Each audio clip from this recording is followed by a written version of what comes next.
Welcome to Mostly Minutia. I'm Colleen Lindahl. In the spirit of this being the month of June and this being Happy Pride, I'm focusing this month on sharing coming out stories in the hopes of encouraging people. So, for the next 3 weeks, it's my personal goal to post a new story each week. In this week's episode, I was fortunate and blessed to have talked with Theresa Vitale. Theresa has a great story. She is the cinematographer of a reality show called Little Women LA, a show which I am also fortunate enough to work on because Theresa has brought me into her fold, so to speak. Theresa came out when she was 19 years old, and she is one of the most positive people a person will ever meet. She always operates at a 10, and while Theresa and I were interviewing, Theresa's fiance, Heidi, sorry ladies, both Theresa and Heidi are taken. Theresa's fiance, Heidi, happened to walk in on our conversation, and to our astonishment, she sat down, got on mic with us, and also shared her coming out story. So, in this episode, you not only get to hear 2 coming out stories, but also the story of how Theresa and Heidi met. So what's going to happen is about halfway through this episode, you're going to hear Heidi walk into the room, and then you're going to hear me kind of awkwardly transition us into Heidi's story. A huge, huge thank you and namaste to Heidi for her courageous and very impromptu storytelling. The light in me, Heidi, honors and reflects the light in you. And thank you to Theresa Vitale, who spreads her light. She's like a Tinkerbell, except with like a zillion times more energy. This is episode 26. Happy Pride. Lezz, be honest.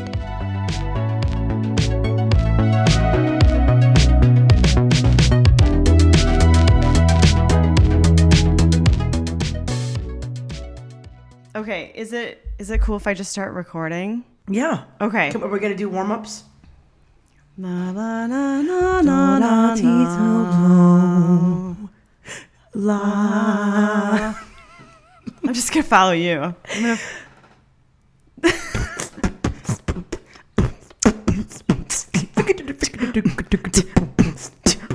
Oh my god, you can beatbox.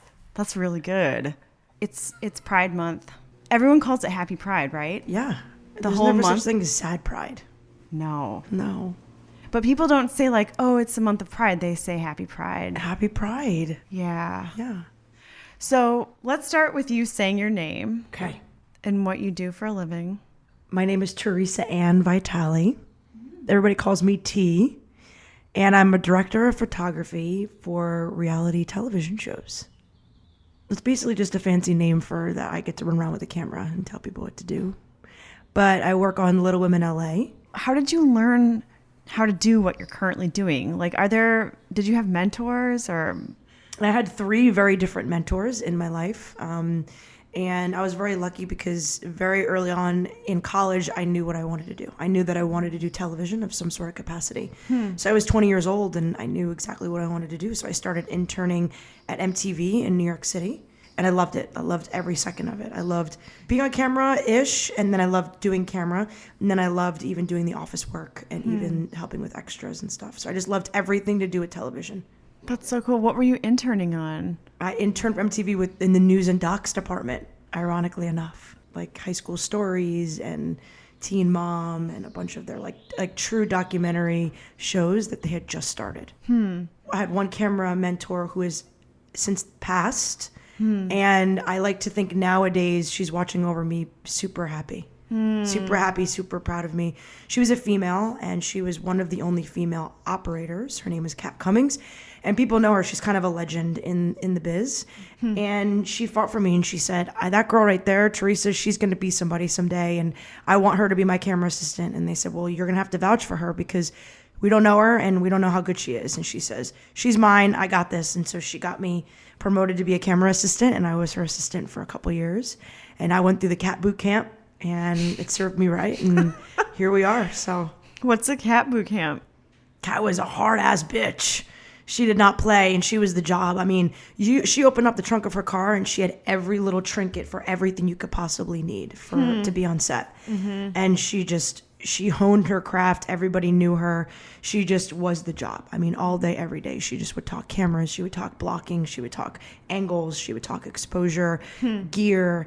And she was just the best. And when you messed up, you knew it. You heard about it. There was no like, oh, that was a pretty good job. Try again next time. It was like, no, you made this mistake today. You're not going to make it again tomorrow. You're going to learn from your mistakes. So she was tough. She was hard. But I learned so much from hands-on with her that I still think about her all the time. Yeah. I just want to say to the listener that we are recording this in Long Beach. We're in Theresa's house. If you hear plane noises, it's because we're next to the Long Beach airport. If you hear doors slamming, it's because we are at home with Theresa's lovely bride-to-be, Heidi. And the situation is this, folks. This is real life. And these are real noises, and we're not going to hold for any of them. So sweet, Colleen. I love it. So good. But so, Theresa. Yes, Colleen. We're here. We're kicking off the month of Pride. Go back to Pride. Yeah. I love your story. Ever since you told me a little bit about it, I think we were in Big Bear, possibly, for Little Women. You had shared a little bit about your story with me, and I loved it. And you said something the other day. You said something that I thought was a really interesting key statement. You said that everyone has a coming out story, and that usually when they're talking about their coming out story, it usually involves their parents. That usually a particular person, their friends know, maybe some of their family members know, but it's the culmination of it is usually when they come out to like their mom or their dad, and that is what constitutes the coming out story. I mean, in my opinion, I think a lot of people are like that. Yeah. I mean, I think you being out amongst your peers and being out amongst the person that you're with, if you have a girlfriend or boyfriend at the time. But I know for me and my friends and a lot of people in my circle, actually sitting down and telling your parents is when you kind of consider when you really came out. And so you're originally from the East Coast. Yep. What's... What? Can you tell? No, you're not saying orange yet. Orange, New York, coffee talk.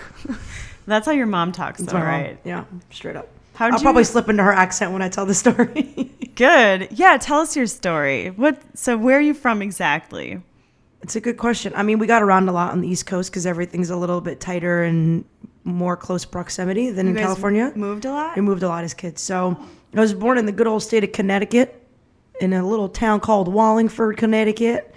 And my sister and I were born there. Both of us were 16 months apart. And what's your sister's name? Her name is Roseanne. Roseanne. I love it. We call her Roro. Are you older than her? Yes, 16 months older, yeah. So you're born in Connecticut. Born in Connecticut. Came in hot. Thanksgiving. Boom. Boom. They're like, the turkey's been served.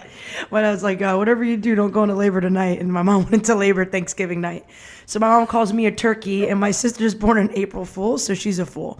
So she tells everybody I have a fool and a turkey. It's really nice. Self-esteem just goes up from there. But we moved around a lot. I feel like we could talk about this stuff all day because my family's crazy. But we ended up in good old New Jersey, but all my family's from New York. So my mom's from Queens, dad's from Brooklyn, working class. My dad's very Italian Catholic, and my mom was strict Irish Catholic. So a lot of, you see where I'm going there? Yeah. A lot of strict religion stuff. Yeah, so what was it like growing up in your household then? So where did you guys end up settling? Like, where Jersey, were you going to? New Jersey, yeah. Okay. Most of the time, yeah. And where in Jersey were you? We started out in Cherry Hill, and I actually, believe it or not, started in Catholic school. So I had a uniform and my big old hair and stuff. I mean, growing up was good. I mean, we had a lot of love. We had a big family on my mom's side, family on my dad's side. And all through growing up, I've always been an ambitious kid. And I remember being even at 5 years old, already starting to play 3 sports. So I already played basketball, soccer, and softball. Ding, ding, ding. You're like all the seasons. Yeah, all the seasons. So like right away, it was just, I gravitated towards it, and I really liked it, and I was okay at it. So my parents were very supportive. Whatever I wanted to do, they were very supportive. But I kind of felt a little bit different than girls my age because I always played with the boys. We didn't do a lot of TV. We didn't have any electronics. So I was always outside playing kick the can, playing street hockey, or playing my sports.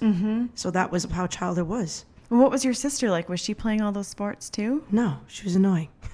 No, I'm just kidding. I hear she that. She was the exact opposite. So I always wanted my sister to play sports because I always wanted to have a partner to like play basketball with, or like at least grab my rebounds and throw the ball back. But no, she loved dolls and Barbies, and I like G.I. Joes. So we were exact opposites. And I think that was where the comparison started as a kid, because here's another child in the same household, but yet we didn't like the same things. And it was another child that was also a girl, but we didn't like the same things. But we were brought up the same way, with the same religion, in the same dresses. And we instantly kind of took two different paths in our interests. I was totally a tomboy. Your mom must have taken notice of this. Yeah. I mean, I think she had to be slapped in the face with a 2x4 to not know that I hated the dresses that she put me in. I mean, when she was just here like a month ago, she shared a story with me, and she got teary-eyed, and I wanted to share it if it's okay, but we were going back and chatting about how I just absolutely hated wearing the dresses that she would make me wear and match my sister in. I mean, we looked really cute, but I hated it. And I guess one time I was pulling at my collar and just being like, Mommy, please don't make me wear this anymore. Please, I don't like it. And I had bruises all up and down my knees and my legs. And I'm wearing this like Easter bonnet and this Easter dress with matching socks with frillies and like penny loafer shoes that are like pastels and shiny. And I was like, Mommy, please just don't make me. I don't want to. And as much as she wanted me to match, and she had a vision for how she wanted me to dress, she went to Sports Authority. We all remember Sports Authority, right? They still exist. Yeah. And she went to like the boys champion section, and she got me all matching, of course, tops and bottoms.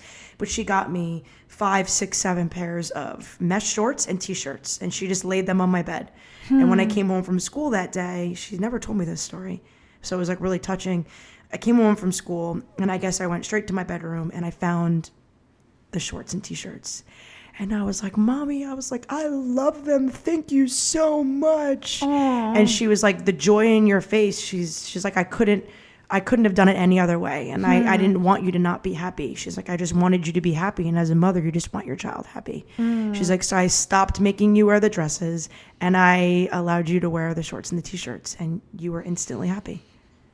That's where it all began, I guess. Yeah. So this is my question, is like, because there are also girls who are tomboys who are not lesbians, and there are girls who are tomboys who are lesbian. I mean, do you feel like that it means anything? You know what I'm saying? Mm-hmm. Totally. I mean, I definitely know a lot of tomboys who are heterosexual, and I know a lot of tomboys who grew up and turned out gay.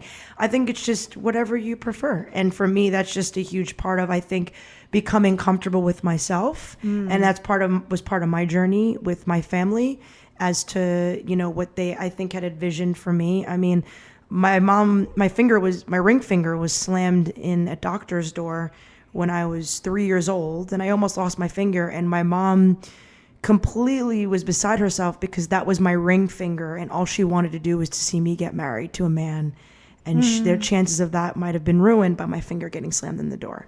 So back then in the very early 80s, it was like you had children and you envisioned their wedding, and you pretty much envisioned them being heterosexual. So for me, I think in my family, it was a journey to say, hey, you know what? Like, this is our daughter. We still love her, and maybe things aren't exactly how we planned, but that's okay. So at what age did you start realizing that you were attracted to women? This is the earliest I can remember being attracted to a woman. And I tell this story because I still remember this. I'm 34 years old. This is probably 24 years ago. So I think I was around 10 or 11. And I used to play basketball out front. My dad installed a hoop for me, and there was the retriever. So the ball would come out and it would go right back to where you were, because my sister didn't want to play with me. So I was outside shooting hoops, and I had put some trash cans out front, and the neighbor across the street would come out, and she would get in her car, and she'd kind of give me the wave, and we'd all both go on with our day. Well, I remember her being, probably 10, maybe 15 years older than me. She was in college at the time, and she had lived with her parents across the street. And I remember that day, for whatever reason, she had spent a little bit more time going to her car. She was like fixing something or grabbing something or going back and forth. So I'm out front by myself. I'm 10 years old. I'm playing basketball alone, which I think is the most ironic part of the story, because there's nobody there to like cheer me on or to tell me what to do or to be like, why aren't you doing this? I just did it. But she came out. She was cute. I remember she was like pretty cute, you know? And I remember she came out and I just instantly started showing off. So I started busting out all my cool basketball moves. Like I was dribbling between my legs and like putting it behind my back and like putting up the hoop. And like just in time as the ball went in the net, I like turned around and like gave her a wave. And I was like showing off for her because I had a crush on her and I liked her and I barely knew her.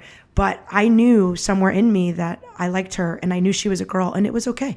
And that's like the first time I remember that, wow, like I think I like girls. Mm-hmm. And I just kind of put it in the back of my mind and it was just there and I didn't think anything of it. It was just how it was for me. You know, my sister always says to me, why don't you try making out with a guy? Because by the way, audience, I'm a gold star. If anybody doesn't know what a gold star is, it means I've never had sex with a man. So I've only had sex with women. So my younger sister will say to me, nowadays, she'll say, well, why don't you ever just have sex with a guy or just make out with a guy? Because you never know, you know? I said, well, first off, you don't have to bite the donut to know it's sweet. And second off, well, why don't you just go ahead and make out with a girl, have sex with a girl? You don't know if you're straight. And she's like, touche. Because she's never had sex with a girl. So she knows she likes guys, and I've just always know I like girls.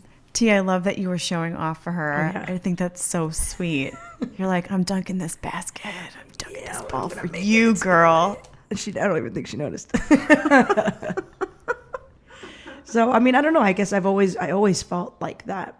And then when I started to get older and my friends were dating guys, I was like, Yeah, what was the atmosphere like in school, like in middle school and high school, like towards the gay community in general? What was the atmosphere like? Well, where I grew up, I mean, there was some diversity, but there was no really gay people. I grew up in the suburbs of Jersey in the early 90s. And, you know, there was the one really feminine guy who was pretty much gay that everybody knew was gay. And everybody pretty much would make fun of him. Mm-hmm. And by the time I got to high school, I was 3 varsity sport captain.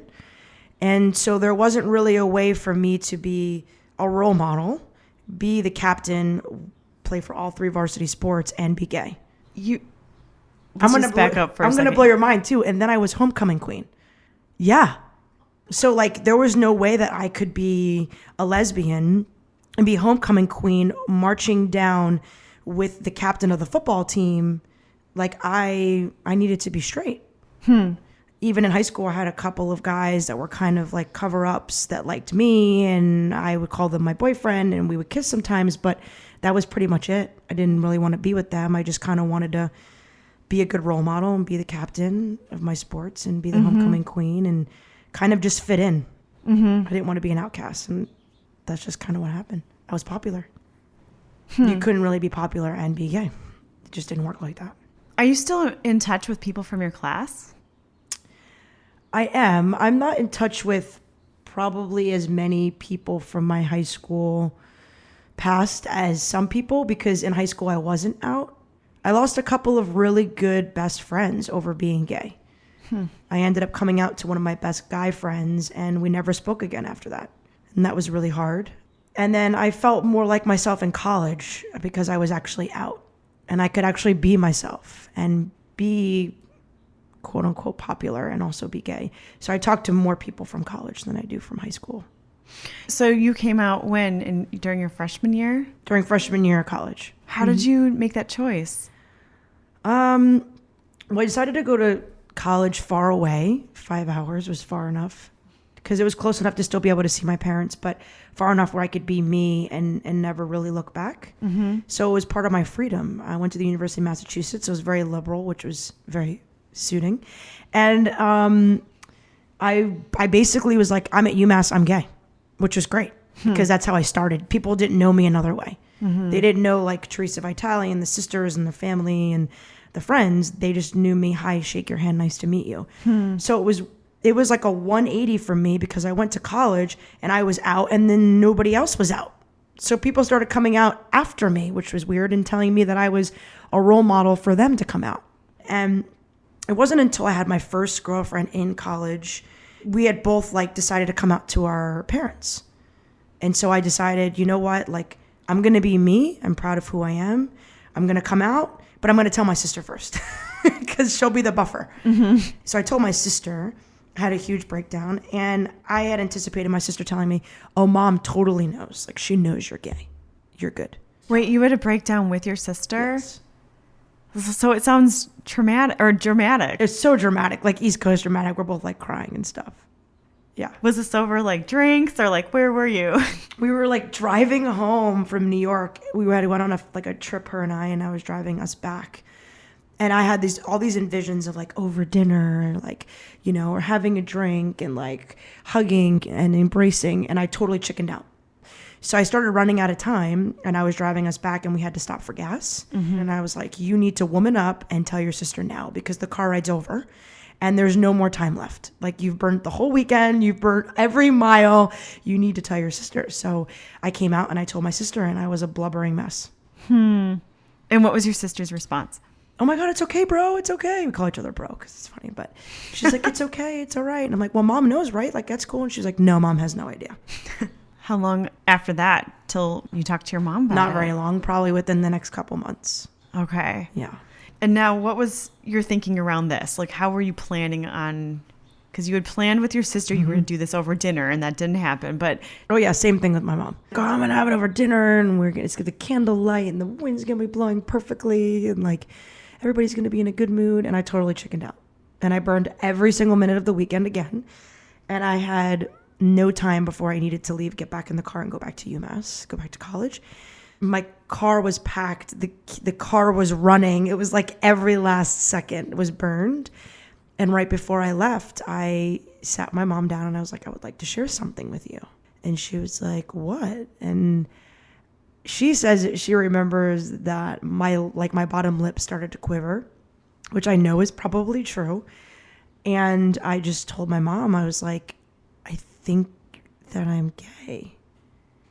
And I just instantly started crying because I think knowing that you're gay, I think being gay and then actually saying to your mother face to face that you are gay is another whole level. It's admitting it to everyone. It's admitting it to yourself. And it's saying, I want to be happy and I want your support. And I think that the biggest fear, at least for me growing up, was rejection from my immediate family, who I was really, really close with. And I know that my mom had a tough childhood, and I know that my parents had a tough childhood, and I didn't want them to think they did a bad job. So my biggest fear was that I was going to lose my relationship with my family. I think part of me now is like, why didn't I do it earlier? But I think you have to just go through the stages when you do. I mean, my mom was very Irish Catholic, and my mom actually, quick backstory, she wore white on her wedding. Like, she was a virgin when she got married. They got, her first job was in the rectory. And I made every sacrament. Yes, I did. So I was baptized. I made my communion, confirmation, everything. I went to CCD class. I was a tyrant. And of course I liked all the girls there, but whatever. And they're like, we couldn't pray the gay away, So I know that there was a path that my mom wanted for us. I don't think I've disappointed her, but I think it's just a different path. And I think that's okay. So she was okay with it. Yeah. What did she say to you? She immediately came over and she's really loving and caring and supportive and gave me a big hug because I was blubbering like an 8th grade girl, crying. And she was like, it's okay. It's okay. I mean, I still love you. Like, it's okay. And then she immediately cut to like every really funny thing a mom says when you come out. Like, oh my God, are you going to cut your hair now? And I'm like, no, mom, I've been gay already like 5 years and I haven't cut my hair. I have really long hair. So I'm like, no, mom, I'm not going to cut my hair. She's like, oh my God, like, are you going to just hang rainbows everywhere now? I'm like, no, mom, I'm not going to hang rainbows everywhere. And she's like, okay, well, now that makes sense because I was wondering, you and your friend Melanie were very close at one point. Was she your girlfriend? And I'm like, yes, mom. Oh. Because I had a girlfriend in high school too. Really? So you were dating in high school, but did anybody know? Nobody really knew. So I had a best friend. Her name was, I'll leave her name out. Okay. Just in case, right? I'll leave her name out. I think I already said it, but whatever. And I was 14. She was 2 grades older than me, 14 years old. And I remember we had like a slumber party. And we ended up like kissing. I remember like, she was like, well, we could either like put this on the DL or like keep it on the DL. So smooth. So meaning like this never happened, like we'll never talk about it again, or like we can continue to make out because it was kind of nice and we don't have to tell people. And I was like, I'll circle that option. So we just continued to make out for 4 years. And that was pretty much like all of high school, like off and on. Like I was hanging out with my best friend more than I probably should have been hanging out with my best friend. Yeah. And I remember like one time my mom came into my room. I think she unlocked the door. I don't know what. And we were like straight up cuddling. So I was like 14 years old, like with legitimately a girlfriend. Wow. What did she say? We can either keep this on the DL Or put this on the DL. Yeah, that's good. That's a good Still use that to this day. You're welcome. What was it that you said? How did your grandma react? Oh my God. Tell me about your grandma. You're going to love my grandma. Well, my grandmother's just a hoot. She's still alive. She's 82. All the energy in the world. And she's straight up New York. Also born and raised in Queens. And you can take the girl out of New York, but you can't take the New York out of the girl. And she's just hilarious. So we're really close, my mom's parents and I. And we grew up really close. And after my grandfather had passed from cancer, I helped move my grandmother from New York to Florida, like a good East Coaster.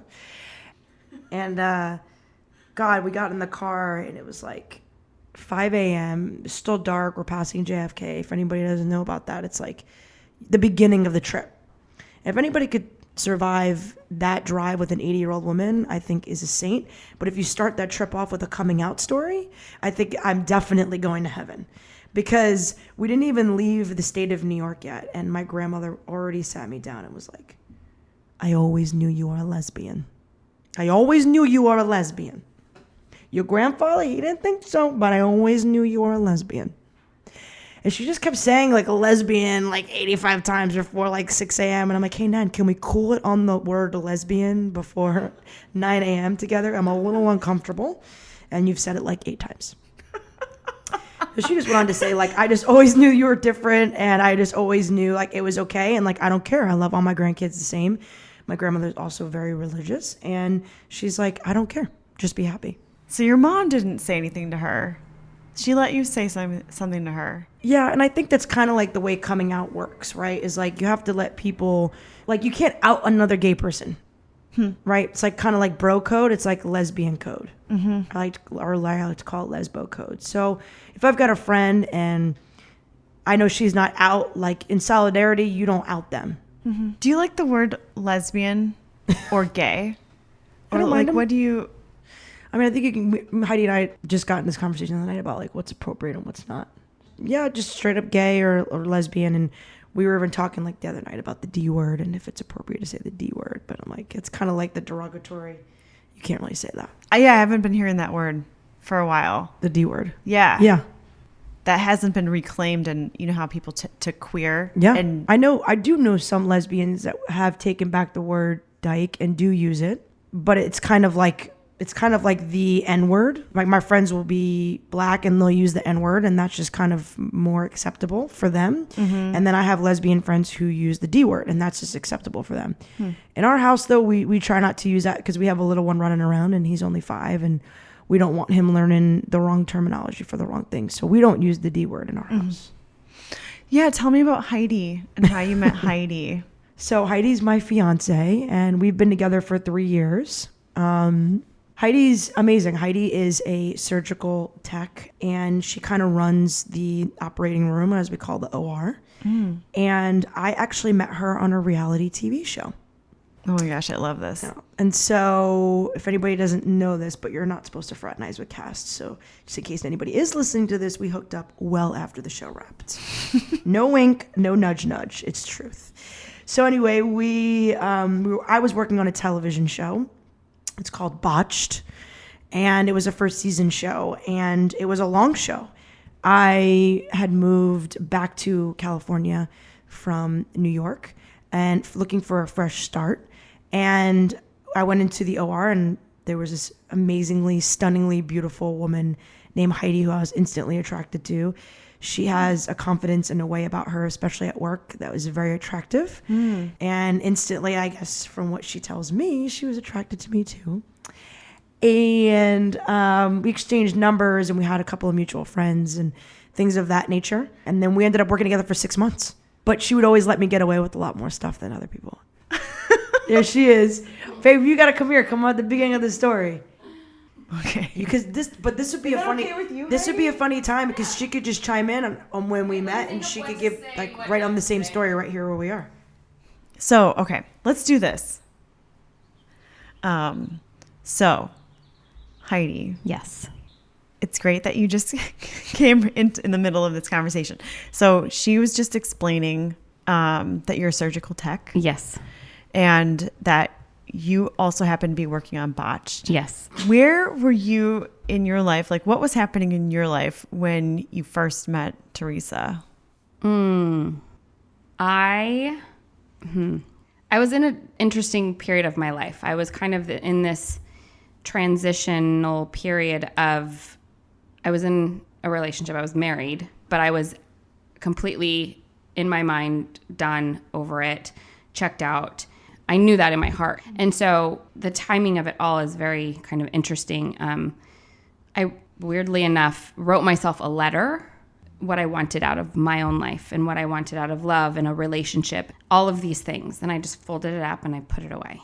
And I'm not kidding when I tell you 2 months later, she walked into my life. How did you decide to write yourself a letter? Like I was in a moment of my life where I was just like, I am not happy. Something needs to change. I am not getting what I know this life can give to me. I wasn't the best of my ability.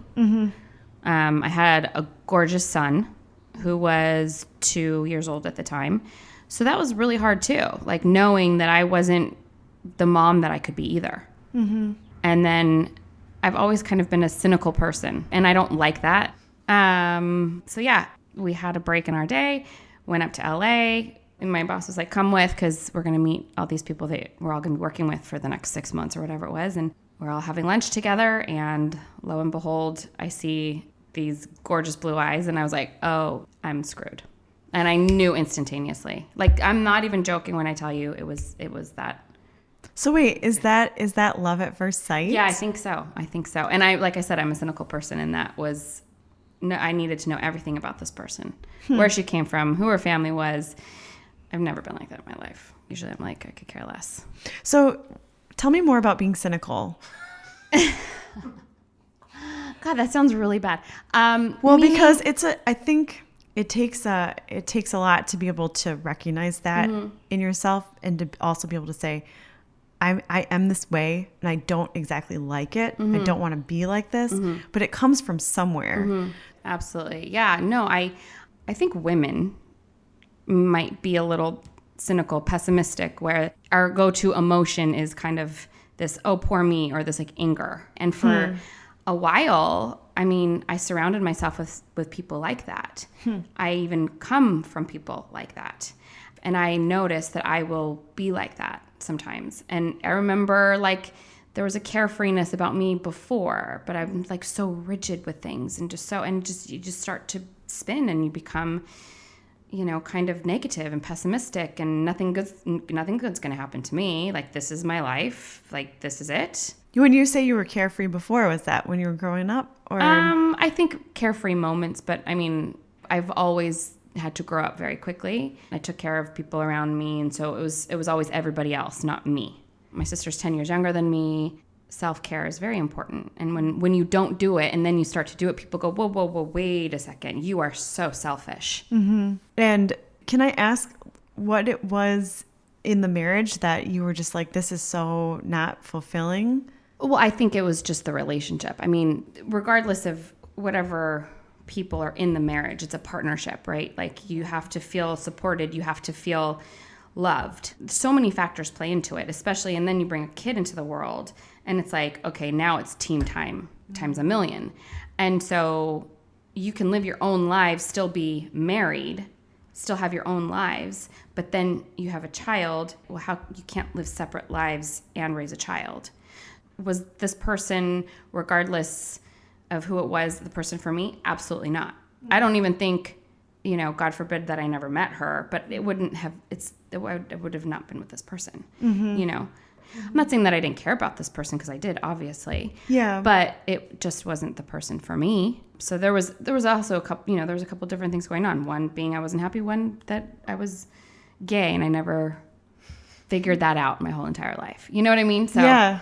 So let's go back to you seeing Theresa's blue eyes. Yeah. Which are so beautiful. Yes, they are. Yes, I would stare a little too long, that's for sure. And she'd be like, is she looking at me? And I would hold the gaze a little bit. What things were attracting you to Theresa? Like, why her energy? Why this magnetism? Her energy, her like soul. I don't know, and I didn't even know her. That's what I'm telling you. It's just the weirdest. For me, it was the weirdest thing. Very unlike me. I feel very lucky. You had to come out to your husband. I did, yeah. Was it during that time then? It was months later. We'd stayed in touch, and then, I was battling just that in my head where I'm like, I can't let this person go. If I don't, my life will never be the same. Like I felt it that intensely. So I was just like, I gotta go. I didn't think it was brave. I just knew that it was my life and my livelihood. And I was like, I have one chance to be happy, and I have to be happy. Truly, that's exactly how I felt. Plus, I had my son, so that was a really big deal. But I was like, it's going to be okay. Now I'm leading the life of, I'm comfortable in my own skin, versus before it was not that. And my mom even said I was brave. And I was like, whoa. Like, she called me brave, which was a big deal. But there was a moment of very much aloneness, because I didn't know how to ask for help either, but I also wasn't ready to talk about it. So I wasn't willing to be like, hey guys, okay, so here's what's going on in my head. I was still trying to figure it out myself, and how I could navigate this to it all be okay. So. Was there any shame around it at all, or did you feel like this was more like scales falling off, like you stepping into freedom? Yes, 100%. But there was guilt because of my son, not because the divorce, but just I don't want him to be affected in any way, shape, or form, because he's my number one priority. But now it's TT's always been in his life from when he can remember. So that's such a blessing, such a blessing. They have a really special bond, really, really special bond. When I say that it was all me pushing or, making things happen, because she was it was all very professional. And then the wrap party, basically, we all planned to go out. And I remember thinking, if I don't do something, like I'm never going to speak to her again. I honestly felt that because, she was moving on to the next gig, and she's not from the West Coast. And so we all were out dancing and having a great time. And I took her onto the dance floor. I grabbed her and I kissed her. And the rest is history. That's truly what happened. That's what happened. Were people cheering for you guys? Nobody knew. No. What?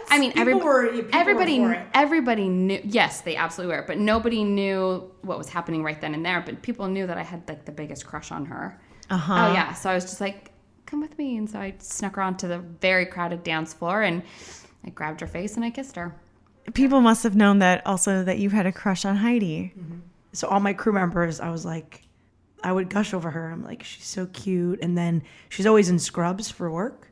And so I remember the first time, and she knows this, I've told her this, the first time I ever saw her in street clothes, I was like, God damn! Little itty bitty waist. She's so cute. They knew I had a little crush on her too. When's the date for your wedding? October 14th. 2017. Yes. It's 135 days, but nobody's counting. And so you said 98% of the people who are attending the wedding have never been to a gay wedding. Never been to a gay wedding. And my uncle on my dad's side, who actually, I forgot this too, when I came out to my mom, she was like, oh, well, all your dad's brothers are pretty much gay, so that makes sense. So 3 out of my dad's 3 brothers are gay. Wait, what? 3 out of your dad's 3 brothers are all gay. Wow. Mm-hmm. Are they all out? My one uncle passed, and his parents tried to do conversion therapy on him. So that basically kind of scarred the whole family from wanting to come out. Mm-hmm. And then my uncle passed away, and after he passed, my other uncles didn't want to come out because my grandparents were still alive, and they were afraid of losing their parents as well, and or them suggesting conversion therapy. So I actually came out before my uncles did, which is kind of crazy. And then were they like, Theresa, you are our role model? No, I don't think they ever said that, but I know I had a little bit of an impact, especially with one of my uncles who I lived with when I was interning MTV. I stayed with him, and he would like hide his relationship with his boyfriend, and I was like, why would you hide pictures and people come over, even though you work in corporate America? So I just told him he needed to just be out and be proud about it. So I think I helped with him a little bit. But my point is, so that same uncle happened to be one of the 8 couples who helped legalize gay marriage in the United States. And he eloped. And so I feel that we both have responsibilities, not only in our home, to show Barron that gay marriage is legal. It is going to be here, and your mom and your stepmom are married now, and love is love. But also to teach the people in our lives, whether they're heterosexual or gay or bisexual or whatever, that 2 women, 2 men, anybody can get married. With doing that, I think we might change one person's opinion that might be negative of gay marriage. Theresa and Heidi, thank you so much.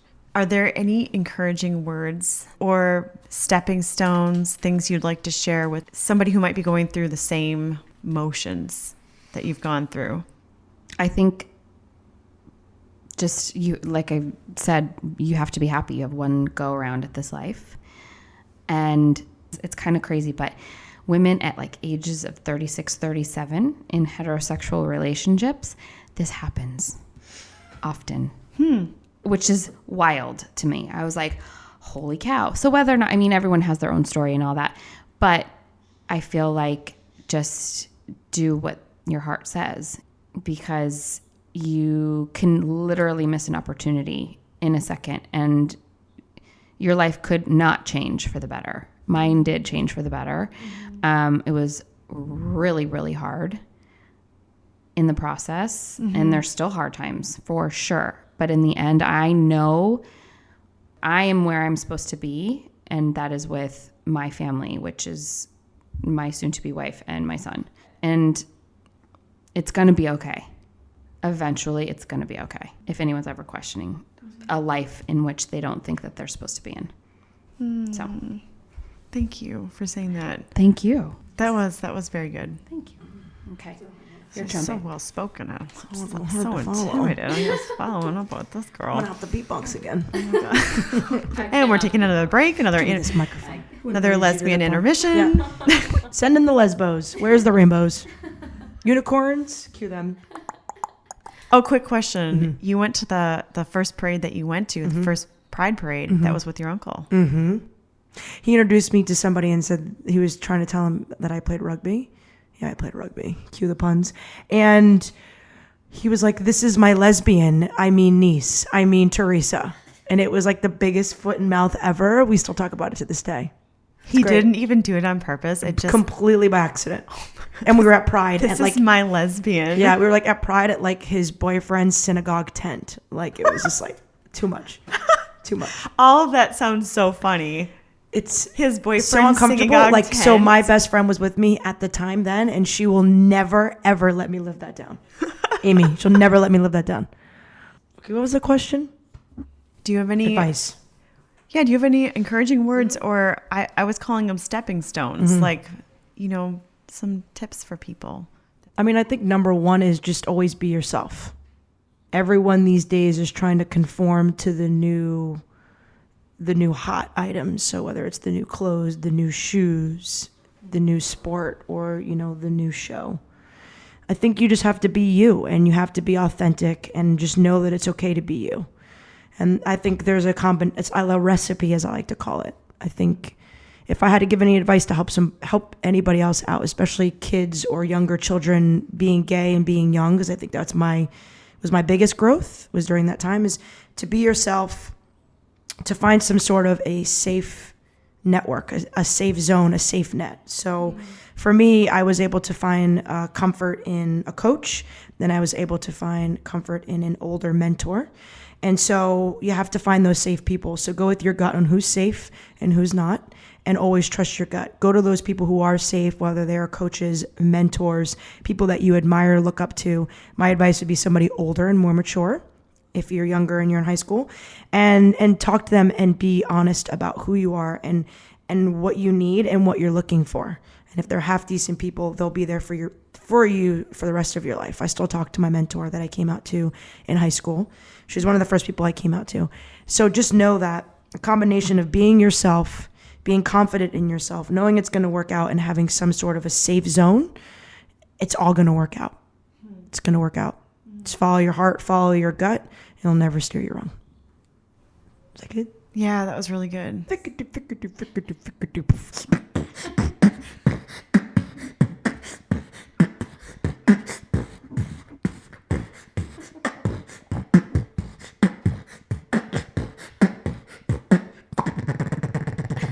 Multi-talented in this house.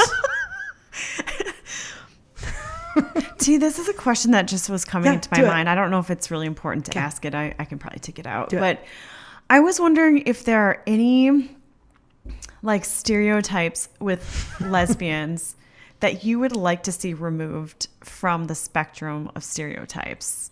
Sure. You know what I'm saying? Clams. Just kidding. The fish taco. These are all jokes. Those are funny. I know, it's kind of funny. Like, not all lesbians like fish tacos. My biggest thing in life is I get in trouble with my fiance because I do believe that stereotypes are there for a reason, because they are freaking true. Yeah. Like, they're freaking true. Like, there's a stereotype that all like lesbians played goalie in like soccer. True. Heidi and myself both played goalie in soccer, like lesbians. Lesbians like softball. True. You know what I mean? Like, a lot of lesbians don't have good fashion. True. But I don't know, there's all kinds of stereotypes that I wish that like lesbians would get there. Like Crocs. Like, lesbians shouldn't wear Crocs. Sorry. No more Crocs. Bye. They're ugly. Yeah. No one should ever wear Crocs. No one. Period. Doesn't matter lesbian Besides, or like, not. Nobody. That's how I feel about the glove shoes. Yeah. Don't put the glove shoes on. Yeah, no Tevas, no Mandals. Sandals that are like Jesus sandals. No. Well, hopefully this was good for you. Was it as good for you as it was for us? I loved it. So now that you're in the lesbian den, did you feel comfortable even though you were here?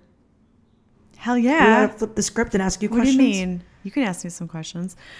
Well, yeah, we should have another podcast called "Marrying Your Mother When You're a Lesbian," because what they say, heterosexual people, right? Marry their The guys marry their mom, or a woman like their mom, and women will marry like their dad. Well, I am a woman, and I am marrying a woman who's like my mom. Twins. Riddle that. So you're getting the best mother-in-law, huh? Like The best. Like, I cry about it. Like, yes, best friends. What's your mom's name, by the way? Karen. What's your dad's name? Mario. Will you take us out of this episode with Karen? maybe some one-liners that your mom says? Oh my God, Theresa. You're gonna give me a heart attack. Why can't you just keep both of your feet on the ground like everybody else? Oh, Maron, Theresa. Oh my God, you're gonna give me a heart attack. I asked you to not do it, and you do it anyway. I just want you to not jump out of the plane. Please, Theresa. Oh my God, I'm so glad you told me afterward. Oh my God, oh my God, oh my God. Jesus, Mary, and Joseph. Oh my God, oh my God, oh my God. Jesus Christ. And a handbag, my God. And your mom, she does the car karaoke with you. Yes.